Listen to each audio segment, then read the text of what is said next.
இடம்பொருள் நேயர்களுக்கு வணக்கம். ஸோ இப்போ மகாநதி சீரியலில் வந்து பார்த்திங்க அப்படின்னா நிறைய விஷயங்கள் மாறிடுச்சு. கொடைக்கானல் இங்கே வந்ததுக்கு பிறகு எல்லா முக்கியமான கேரக்டர்ஸ்லையும் ஒரு பெரிய சேஞ்சை கொடுத்து ஜோடியே எல்லாரும் பாராட்டிட்டு இருந்த ஜோடியை மாற்றுறதுங்கிறதுலாம் ஒரு பெரிய டெசிஷன்.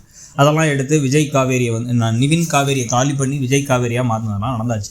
இப்போ பார்த்திங்க அப்படின்னா இப்போ காவேரிக்கு இந்த கான்ட்ராக்ட் மேரேஜில் கொஞ்சம் கூட இஷ்டமே இல்லை. அப்போதைக்கு பணம் தேவைப்பட்டுச்சு, சரி ஓகேன்னு ஒத்துக்கிட்டாங்க. ஆனால் ஒத்துக்கிட்டு கொஞ்ச நாள்லேருந்தே பார்த்திங்கன்னா எரிச்சலாக எப்படா அந்த ஒரு வருஷம் போகுங்கிற மாதிரி தான் நிலைமையில் இருக்காங்க. அதுக்குள்ளார இப்போ இவருக்கு என்ன தேவை அப்படின்னா விஜய் இந்த கல்யாணத்தை பண்ணதே சொத்துக்காக தாங்கிறது நமக்கு தெளிவாக புரியுது. சொத்தெல்லாம் மாற்றி இவரோட பேரில் எழுதுகிற வரைக்கும் இந்த ட்ராமாவை கண்டினியூ பண்ண அவர் நினச்சிட்டு இருக்காரு. ஆனால் இந்த வீடு தான் எனக்கு முக்கியம், என் குடும்பம் தான் முக்கியம், என் குடும்பத்துக்காக தான் நான் இந்த கல்யாணத்தையே பண்ணேன், அதனால தான் உனக்கு பணத்தையும் கொடுத்தேன், நீ பணத்தை வாங்கினதுனால உன் வீட்டு சந்தோஷத்தை பற்றி யோசிக்கக்கூடாதுன்னு சொல்லிட்டு இருந்தார்ல.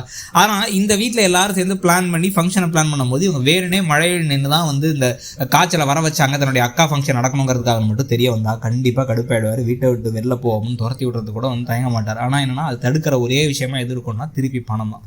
ஸோ அவருக்கு சொத்து கைக்கு வரணுங்கிறதுக்காக பல்ல கடிச்சிட்டு பொறுமையாக இருந்துட்டு வார்னிங்கெல்லாம் கொடுத்து இன்னொரு தடவை இப்படி பண்ணனா அவ்வளோதான் அப்படின்னு மிரட்ட அவங்க நான் அப்படி தான் பண்ணுவேன்னு சொல்லங்கிறலாம் நடந்துகிட்டு இருக்கும் பொழுது இவங்க ரெண்டு பேத்துக்கும் தெரியாத இருக்க ஒரு விஷயம் என்னென்னா தாத்தாவுக்கு உண்மைகள்லாம் தெரிஞ்சிருச்சு அப்படிங்கிறது தான்.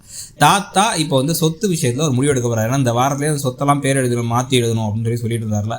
அவர் பாதிக்கு பாதி காவேரி பேர்லையோ இல்லை ஜாயின்ட் கஸ்டடியிலையோ எழுதுறதுக்கான வாய்ப்புகளையும் நம்ம முன்னாடி சொல்லிட்டு இருக்கோம். அது நடக்கிறதுக்கான வாய்ப்புகள் கிட்ட நெருங்கிக்கிட்டே இருக்குது. ஸோ அதை பற்றி நீங்கள் என்ன நினைக்கிறீங்க அப்படிங்கிறத சொல்லுங்கள். ப்ளஸ் காவேரி நடந்துக்கிறதுக்கு விஜய் காவேரி ஆசை ஜோடியை பற்றி உங்கள் கருத்து என்னங்கிறதையும் சொல்லுங்கள். இன்னமும் நீங்களும் விஜயும் காவேரியும் இந்த கொஞ்ச நாள்லேயே பிரிஞ்சிருவாங்க, காவேரியும் நிவினும் தான் சேருவாங்கன்னு நினைக்கிறீங்களாங்கிறதையும் சொல்லுங்கள். தேங்க்யூ.